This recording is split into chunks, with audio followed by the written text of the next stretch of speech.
महिला वोट ही सरकार का अब माई बाप है, इसलिए बिहार में भी महिलाओं से संवाद की स्थिति अब नेताओं को समझ में आने लगी है।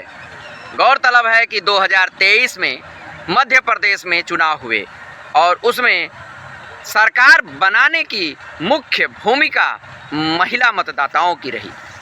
इसी तरह आगामी महाराष्ट्र के जो चुनाव हुए वहाँ भी महिलाओं ने महत्वपूर्ण भूमिका निभाई, आगे बढ़कर वोटिंग किया और सरकार बनाई। इस तरह से अब बिहार यानी आगामी 2025 में जो चुनाव होने हैं विधानसभा के बिहार में, वहाँ भी महिलाओं की भूमिका अब बहुत अच्छी खासी देखी जा रही है कि महिला वोटर को रिझाना बहुत ज़रूरी है।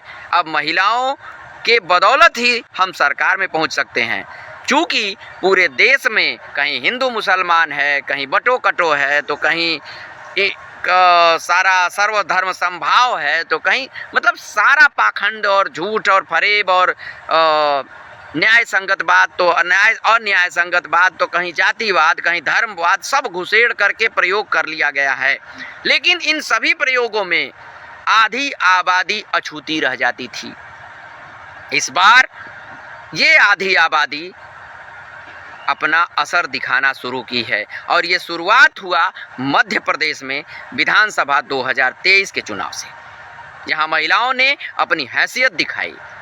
और तो और जब से राशन कार्ड और ये महिलाओं के नाम से हुए और एक अहमियत आई, सिलेंडर, गैस सिलेंडर, उज्ज्वला योजना, ये सब चीज़ें जब महिलाओं के अहमियत वाली चीज़ें जब आई हैं परिवार में, तो उत्तर प्रदेश में भी सरकार के वापस आने में महिलाओं की भूमिका बहुत बड़ी रही है। और यही कारण है कि आगामी 2025 के चुनाव में दूरदर्शी नेता हैं नीतीश कुमार और वो चाहते हैं कि महिलाओं से संवाद किया जाए। इस तरह से बीच बीच में वो ऐसे शगुफे वाले कुछ शब्द ज़रूर बोल देते हैं ताकि महिलाओं का आकर्षण या विरोध मेरे प्रति रहे। उससे क्या होता है कि महिलाएं उनसे संवाद करेंगी, उनको कुछ आरोप प्रत्यारोप करेंगी और फिर धीरे धीरे हर फन महिला माहिर नीतीश कुमार उनको मना लेंगे। और यही कारण है कि दूरदर्शी नीतीश कुमार प्रगति यात्रा को महिला संवाद यात्रा में तब्दील करना चाहते हैं। हालांकि इस यात्रा की जैसे ही उन्होंने घोषणा की, वैसे ही तेजस्वी ने कहा, जो विपक्ष के नेता हैं, कि ये चाचा की अलविदा यात्रा है।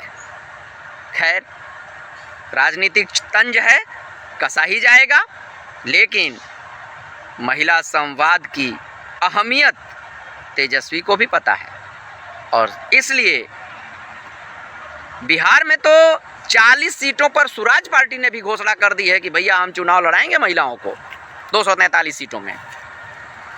तो लगभग जो भी राजनीतिक दल हैं, जो भी पार्टियां हैं, सबको ये समझ में आ रहा है कि अब आधी आबादी की हैसियत बहुत बड़ी है। मर्दों की जमात बैठ करके महिलाओं के वोटों का फैसला नहीं कर सकती। और इस बार 2025 के चुनाव में बिहार में महिला संवाद देखने को ज़बरदस्त मिलेगा और हो सकता है कि महिलाओं की भागीदारी सरकार में एक मिसाल कायम करे। धन्यवाद।